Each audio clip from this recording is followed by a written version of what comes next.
Aravinda retina కంటి ఆసుపత్రి ఆధ్వర్యంలో ఈ నెల 5వ తేదీన ఏపీ రెటీనా 2012 పేరిట అంతర్జాతీయ సదస్సు నిర్వహిస్తున్నట్లు ఆసుపత్రి అసోసియేట్ డైరెక్టర్ ప్రముఖ రెటీనా వైద్యుడు డాక్టర్ గద్దె వెంకట నరేంద్ర తెలిపారు.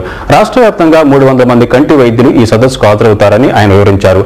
అంతర్జాతీయ రెటీనా వైద్యులు అనేక మంది ఈ సదస్సులో పాల్గొని రెటీనా వ్యాధుల పట్ల కంటి వైద్యులు పీజీ విద్యార్థులకు అవగాహన కల్పిస్తారని ఆయన వివరించారు.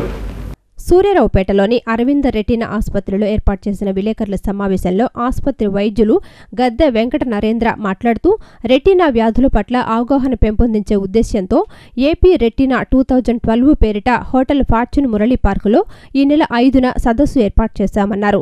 ఈ సదస్సులో ప్రఖ్యాత రెటీనా వైద్యులు పాల్గొని వ్యాధుల పట్ల అవగాహన కల్పిస్తారన్నారు. మధుమేహం, అధిక రక్తపోటు ఉన్నవారికి రెటీనాలో రక్తస్రావం జరిగి శాశ్వత అంధత్వానికి గురవుతారన్నారు. తొలి దశలో వీటిని గుర్తిస్తే వారిలో చూపు నిలుపవచ్చునని ఆయన వివరించారు. ఈ సదస్సులో ఆల్ ఇండియా నేత్ర వైద్యుల సంఘం అధ్యక్షుడు డాక్టర్ ఎన్ఎస్డి రాజు, కార్యదర్శి డాక్టర్ లలిత్ వర్మ పాల్గొంటారన్నారు. ఈ సందర్భంగా పీజీ విద్యార్థులకు క్విజ్ నిర్వహిస్తున్నామని డాక్టర్ నరేంద్ర తెలిపారు. డాక్టర్ ఎన్టీఆర్ హెల్త్ యూనివర్సిటీ సహకారంతో ఈ సదస్సు నిర్వహిస్తున్నట్లు ఆయన తెలిపారు.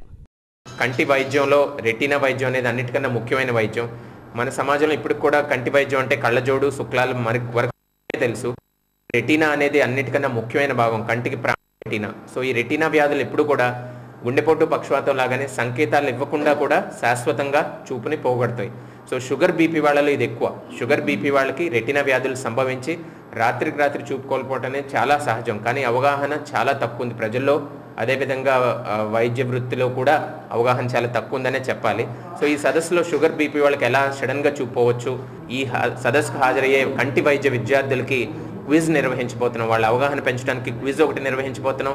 ఈ కంటి వైద్య విద్యార్థులు అంటే పోస్ట్ గ్రాడ్యుయేట్స్కి ఇదే కాకుండా వెట్ ల్యాబ్ అంటే హ్యాండ్స్ ఆన్ ట్రైనింగ్, అంటే వాళ్ళకి రెటీనా ఎలా చూడాలి, రెటీనా పరికరాలు ఎలా వాడాలి, రెటీనాకు సంబంధించి గ్రీన్ లేజర్ అనేది ఎలా చేయాలి, ఇవన్నీ కూడా తర్ఫీదునివ్వబోతున్నాం.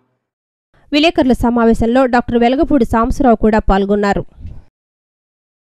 శ్రావణ శుక్రవారాన్ని పురస్కరించుకుని శ్రీరామకృష్ణ క్షేత్రంలో సామూహిక వరలక్ష్మి వ్రతాలు నిర్వహించారు. వందలాది మంది దంపతులు వ్రతాలను శాస్త్రోక్తంగా ఆచరించారు. శ్రావణ మాసం 3వ శుక్రవారాన్ని పురస్కరించుకుని శివరామకృష్ణ క్షేత్రంలో సామూహిక వరలక్ష్మి వ్రతాలను నిర్వహించి వందలాది మంది దంపతులు ఎంతో ఉత్సాహంగా ఈ వ్రతాలను ఆచరించారు. శ్రావణ మాసంలో వరలక్ష్మి వ్రతాలను ఆచరించడం వల్ల సకల శుభాలు చేకూరుతాయని భక్తుల నమ్మిక. అయితే ఇంటి వద్ద వరలక్ష్మి వ్రతాన్ని ఆచరించడం వీలు పడని వారి కోసం సామూహికంగా వ్రతాచరణ ఏర్పాటు చేశారు. అనేక మంది ఈ అవకాశాన్ని సద్వినియోగం చేసుకుని వరలక్ష్మీదేవి ప్రీత్యర్థం శాస్త్రోక్తంగా వ్రతాలను ఆచరించారు. ఈరోజు లైఫ్ స్టైల్లో వచ్చిన టిప్.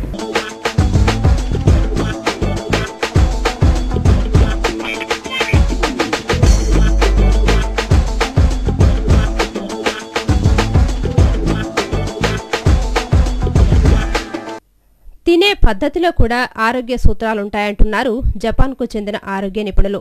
వేగంగా తినటం వల్ల డయాబెటిస్ వంటి సమస్యల్ని ఎదుర్కోవాల్సి ఉంటుందని, గబగబా తినటం వల్ల అవసరానికంటే ఎక్కువగా తినే అవకాశం ఉందంటున్నారు.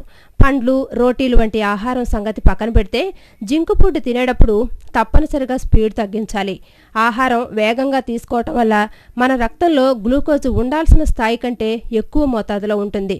దీనివల్ల భవిష్యత్తులో డయాబెటిస్ బారిన పడే ప్రమాదం కూడా ఉంది.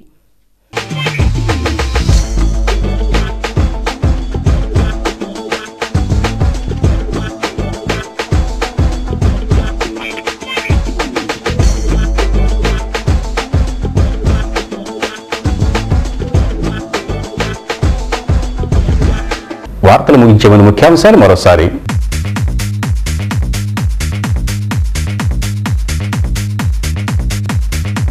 దుర్గమ్మ సన్నిధిలో వైభవంగా ముగిసిన పవిత్రోత్సవాలు, కన్నుల పండుగగా పూర్ణాహుతి.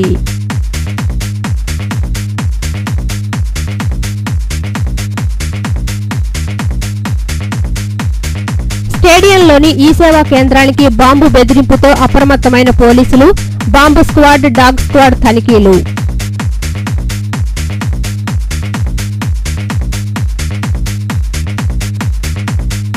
సైన్స్ ఎక్స్ప్రెస్ ను ప్రారంభించిన రైల్వే డిఆర్ఎం ప్రదీప్ కుమార్, వన్యప్రాణులపై ప్రతి ఒక్కరూ అవగాహన కలిగి ఉండాలని సూచన.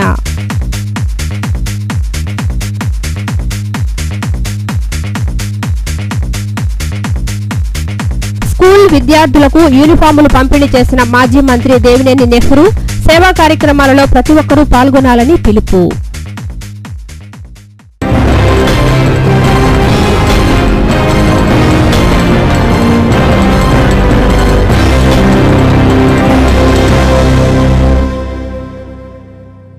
ఈ వార్తలు ఇంతటితో సమాప్తం. నమస్కారం.